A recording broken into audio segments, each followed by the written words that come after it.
بسم اللہ الرحمن الرحیم۔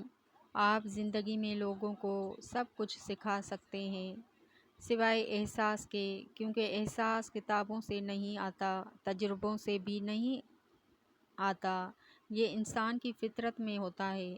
جس کے اندر احساس زندہ ہو وہ خاموشی بھی سمجھ لیتا ہے، اور جس کے اندر احساس نہ ہو وہ ہزار لفظ سن کر بھی نہیں سمجھتا۔ زندگی اس اذان سے شروع ہوتی ہے جس کی نماز نہیں ہوتی، اور اس نماز پر ختم ہوتی ہے جس کی اذان نہیں ہوتی۔ مکافات عمل دستک نہیں دیتی، اور نہ ہی اسے کسی در کے کھلنے کا انتظار رہتا ہے۔ یہ تو جہاں جاتی ہے اپنے لیے دروازے کھول لیتی ہے۔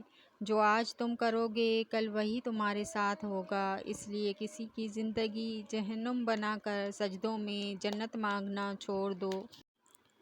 سب سے بڑی دولت ہے یقین۔ اللہ نظر نہیں آتا، لیکن اس کے ہونے کا، اس کی قدرت کا، اس کے اختیار کا، اس کی محبت کا، اس کے سب سننے کا، اس کے سن کر سمجھ لینے کا، اس کے دینے کا یقین۔ اللہ کو یقین سے بھرے دل والے بہت محبوب ہیں، جو ہر غم میں کہتے ہیں اللہ ہمارے لیے کافی ہے۔ یا اللہ پاک، تو مجھے روح گھائل کرنے والے لوگوں کے سائے سے بھی محفوظ رکھ۔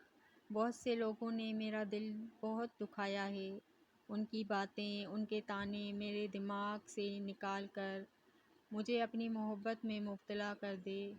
میں نے ان کا معاملہ تیرے سپرد کیا، تو جو چاہے سلوک کر۔ آمین ثم آمین۔ آہستہ آہستہ انسان دوسروں کو قائل کرنا چھوڑ دیتا ہے۔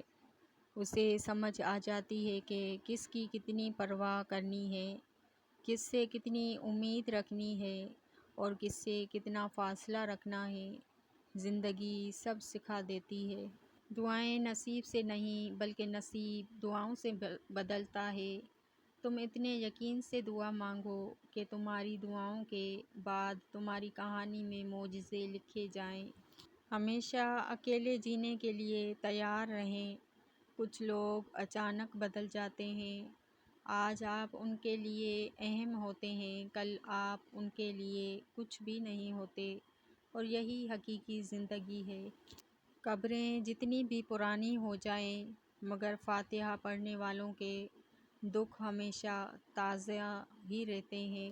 غرور ایک بیماری ہے جو کسی بھی کم ظرف کو لگ سکتی ہے۔ مایوس ہونا چھوڑ دیں، کیونکہ جو دروازے زمین والوں کی سازشوں سے بند ہوتے ہیں، اس سے بڑے بڑے دروازے اللہ کے فضل سے کھل جاتے ہیں۔